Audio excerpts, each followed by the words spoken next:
Movement is very important in Counter-Strike 1.6. What you can do with movement is magical. If you can dance around and move and not get shot, then likely you're able to get more kills because you're lasting longer. So it's very important that you learn the following things that I'm going to tell you. Some players have developed a habit of holding the knife in the belief that you move faster. In truth, holding your pistol is actually the same speed as holding a knife. So these players need to learn how to break that habit. Crouch jumping can be done by hitting your control button quickly, or whatever button you have bound to crouch. You can also tap your crouch button really quickly, release it, then hold it again to make you harder to hit. This is especially true when coming around corners. We're going to talk about what I'm going to call counter jumping. It's been called the op jump, the spawn jump after a player, and many other names. Counter jumping is especially useful with the op. Counter jumping involves several buttons, several maneuvers, and it happens so quickly, so I'm going to explain it to you as slowly as I can so you really understand what's going on. To counter jump, strafe in one direction, so for example we're strafing left, jump, let go of strafe left, strafe right, and just as we're about to strafe right in the other direction, while we're at the neutral point where we're not moving, let go of strafe right. Then when you land, you shouldn't be moving. So while you're not moving as you hit the ground, you should be able to do any kind of shot you need to do with the op, 100% accuracy. You can also do the same maneuver without jumping. This will just make you stop quicker. Speed walking has been banned in a lot of leagues, but I still think you should know it in case you're playing in a tournament or something where they do allow it. To speed walk, you're going to need to set up your binds first. So what you do is you open your console and you bind your mouse wheel up and down to plus duck. Once you have that bound, as you're running, you can flick your mouse wheel up and down very quickly, and you'll have something between running and walking. You're only going to make a small amount of noise, but you are going to be moving quicker than walking. Strafe jumping, everyone's favorite.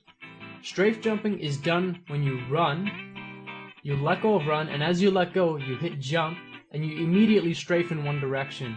Then you smoothly move your mouse towards that direction. What this does is it gives you a bit of acceleration. You kind of rip through the air, giving you a bit of a speed boost. Now before, you could chain these strafe jumps and gain more and more and more and more speed, called bunny hopping. However, ever since a few patches ago, this is no longer doable. In the current 1.6, the only advantage of bunny hopping, or chaining them anyways, is when you're on a ramp, because you can still gain speed doing that. Grenades. Grenades are very important in giving your team a bit of momentum boost. If you can damage the enemy before they even get a chance to fire at you, or you can blind them or make them turn around and you shoot them in the back, that's going to give you the momentum boost that you need to win the round and ultimately the whole match, hopefully. Your movement affects your throws with all of your grenades. If you run and throw your grade's going to go farther. If you move backwards and throw your grenade, it's going to go less far. And if you add the shift key, it's going to go even less far than that. You can also add the strafe keys to give it a weird angle.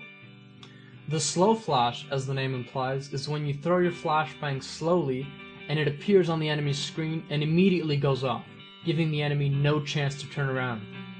The corner flash is similar, except you throw it over a corner, makes a small water sound, but by the time it goes off on the enemy's screen, they still have no time to turn around. The back flash is quite interesting. What you do is you throw down a flashbang and then jump in front of your flash. Not behind it, but in front of it. So when it goes off, it's flashing you from behind. The idea is that the enemy will either look at you and get blind, and you not be so blind, or they're going to turn around and you're going to be able to shoot them in the back. The fake flash is when you throw a smoke grenade against a wall, and it will trigger the same ricochet sound as a flashbang does. Hopefully the enemy turns around and you'll pop out and shoot the enemy in the back. High explosive grenades, or just regular grenades in Counter-Strike 1.6, can damage players through walls. So if you know the maps very well, you can actually throw a grenade right against the wall and do a bit of damage against them. You can also do what has been called nade then spray. That's when you throw a grenade into a hallway or something, and most players move away from grenades, and you can spray them through the wall because you have a bit of an idea as to where they're moving. away from the grenade, hopefully. Smoke grenades are best thrown at the enemy, for the reason that it's easier to see inside a smoke grenade if you're on the outside, but if you're on the inside, it's pretty tricky to see out of it. You can still see through it, but it's trickier. Also to note, you can see through smoke grenades much better on a CRT monitor versus an LCD monitor. And this has to do with the refresh rates of CRT monitors being superior to LCD. Now you can use 16-bit color to see through smoke grenades a bit better, but this is considered a cheat in every league that I know of, so get used to playing with 32-bit. Anticipation and sound. If you can anticipate exactly where the enemy is, because you can hear exactly where he is without mistake, then it's very easy to counteract that player. And how do you get great sound?